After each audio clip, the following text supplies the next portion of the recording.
So you want to know more about how the Victorian Government is doing everything it can to discourage people from buying an electric vehicle and where our court case is currently at? Well, this is a video for you because in case you didn't know, the ramifications for this extend far beyond the Victorian borders.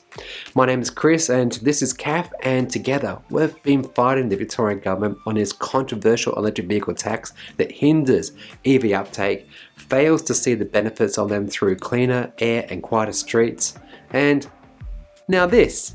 Shocking, right? So whilst we all scratch our heads as to why they did this, I figured it was time to update you on our High Court case, as I keep being asked like similar questions, which hopefully in this video I'll answer for you.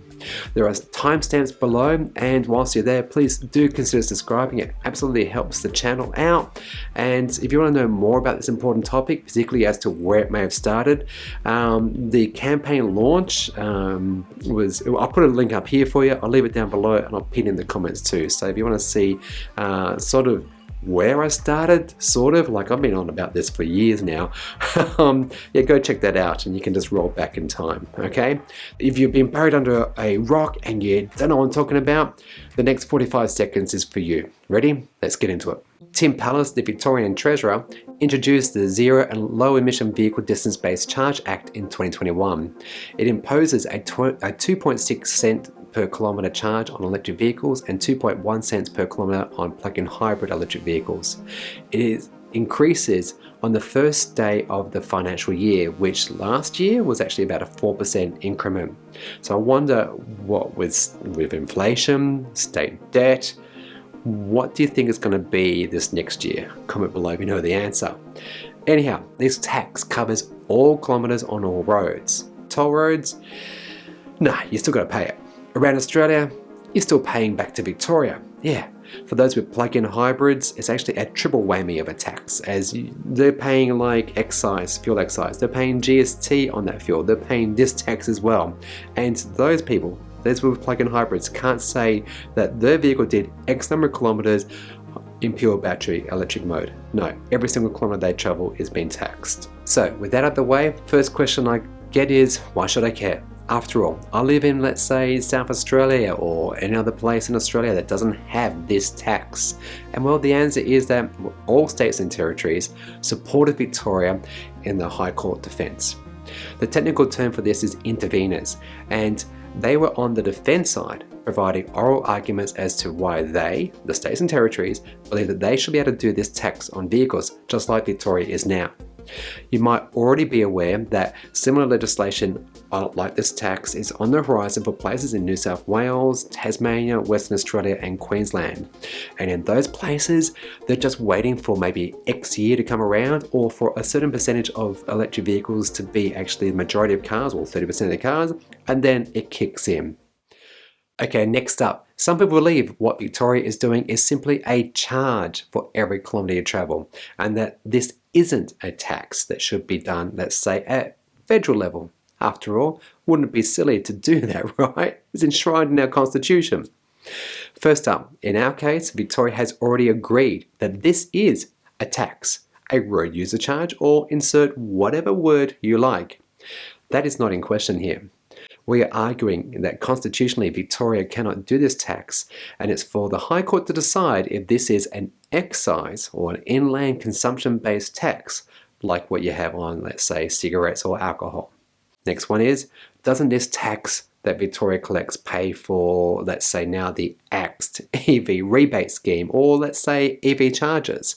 After all, Tim Pallas has said that this tax will help pay for EV chargers, and that these reforms ensure that all motorists pay for their fair share to use our roads while we continue to incentivise. Geez, that statement hasn't aged very well, has it? No. There is no guarantee that from the revenue collected by this ZLEV charge will be spent on any EV-related initiatives, as just like fuel excise, the federally collected tax, the Victorian tax goes into the state's consolidated fund. So who knows what it's used for? Can I avoid paying it? Simply put, no. If you don't declare your kilometers traveled or falsify your records, your car registration can be cancelled.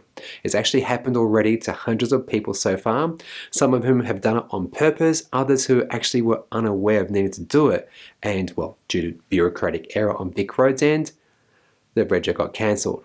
Is there a bigger story here? And oh, for sure. I'm fighting this tax, and so does Kath, as it's flawed, I think, in 3 significant ways. It ignores the benefits that electric vehicles bring.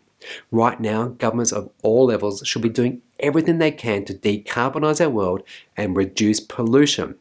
Electric vehicles do this. Despite whatever your unpopular uncle or some media circles will tell you, from cradle to grave, electric vehicles are 50% better for our environment than a petrol or diesel vehicle. And as our grid becomes more renewably rich, this figure will improve. Every kilometre driven in a petrol or diesel car means wasted energy, resources, and pollution that can never be clawed back. Once it's burnt, it's gone for good. In electric vehicles, the battery pack can be 100% recycled, something you cannot say about petrol or diesel. Right now, we are in a climate emergency. Human existence is on the cusp of cooking ourselves. We have tens of thousands of people dying from pollution every year. Yet, this, the world's dumbest EV policy. The health improvements from not having PM 2.5 and other particulate matter coming out of exhaust pipes and into our bodies will save thousands of lives per year and also avoid many millions of hospitalizations. This tax is insensitive to those who drive plug-in hybrid vehicles and especially to those who maybe travel outside the state. Forget that awesome around Australia trip. Instead, think about those who live in a border town, let's say like Albury-Wodonga. Perhaps they travel mostly to New South Wales where they work. And what? They pay money back to Victoria? For what exactly now? This tax has broad implications for all Australians, for all vehicle types. It makes all roads in Australia toll roads. Just consider the scope of this legislation to appreciate its broader consequences. And finally, when will we know the outcome of our High Court case? Unfortunately, we just do not know. I would love to share more with you, but right now, as the outcome of the case hasn't been handed down, I can't. It'd be great if we have a successful outcome on this because the stakes are truly high for so many different reasons. And yeah, this tax just needs to be gone now. Alright, hope you've enjoyed this video, and again, thank you for subscribing. Thank you to those who actually supported our Chuffed Fund to get this case to court, and maybe their victory be sweet. Okay, you be good and you be great.